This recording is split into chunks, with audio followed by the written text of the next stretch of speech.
Wani bawan sarki yana da mata, sai aka ce masa matarsa ba ta da hali. Shi mijin ya ce ƙarya ne, kuma matarsa ba ta bin mazaje. A ƙarshe, wata rana wata tsohuwa ta ce masa, ko da yaushe idan ka je majalisa to ita matarka tana bayan maza. Tsohuwar ta ce masa, yau ka hau dokinka ka ce za ka je wani ƙauye, kuma can za ka kwana. Sai bawan sarkin ya yi sirri, ya hau ya ɗauki hanya ya tafi. Yammaci ya yi bai zo ba, gama ya ce zan tafi, ba zan komo ba.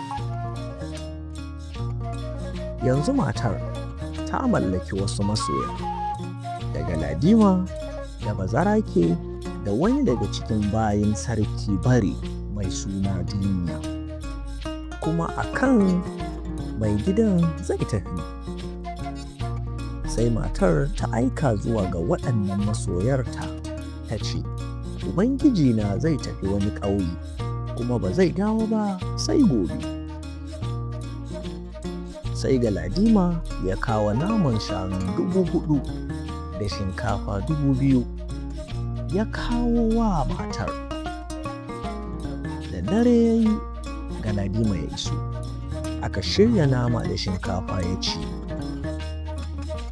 Sai ya ji ƙaran takalman waziri, sai ya faɗa ƙarƙashin gado.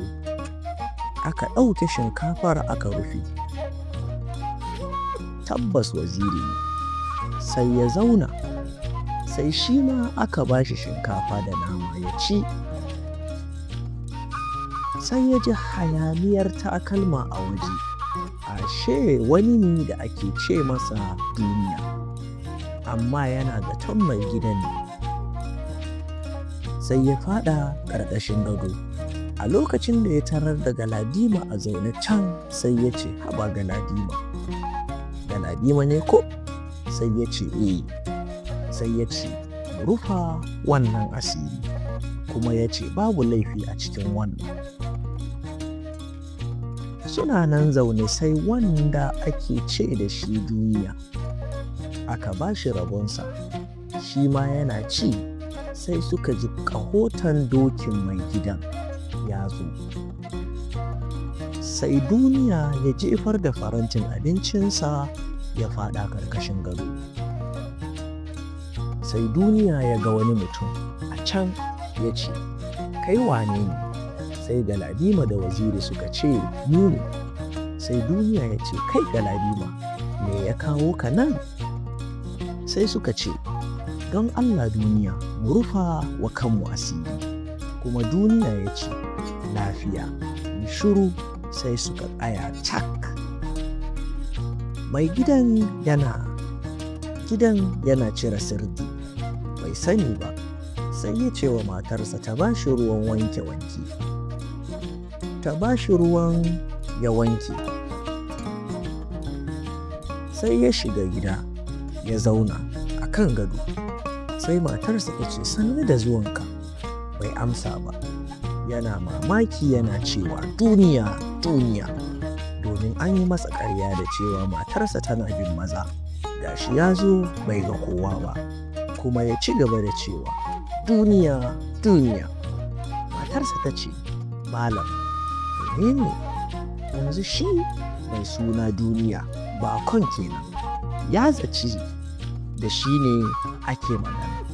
Hakika ya fusata, ya yi magana ya ce, kai, ana kiransa duniya, kawai dole ne ka sami laifi.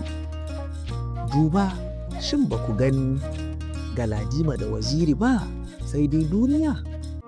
Ganin cewa duniya ce kuke ganin laifinsa? Akan haka duk aka ruɗe a ɗakin. Sai galadima da waziri suka fita a guje, suka bar shi duniya da mijin matar suna faɗa. Tsohuwar kuwa tana ihu tana kiran a taimaka. Sai mutane suka zo suka raba su. Washe gari aka kai maganar a gaban sarki. sai mijin matar ya bayyana abin da ya faru. Sai 'yan majalisar suka raba kansu da dariya. Sai sarki ya ce, ina Galadima da waziri? Sai aka ce masa ba su zo ba. Sai shugaban ya ce, bari wani ya je ya duba ko lafiya ta same su. Kuma suka je suka tarar da Galadima da waziri ba a gidajensu suke ba.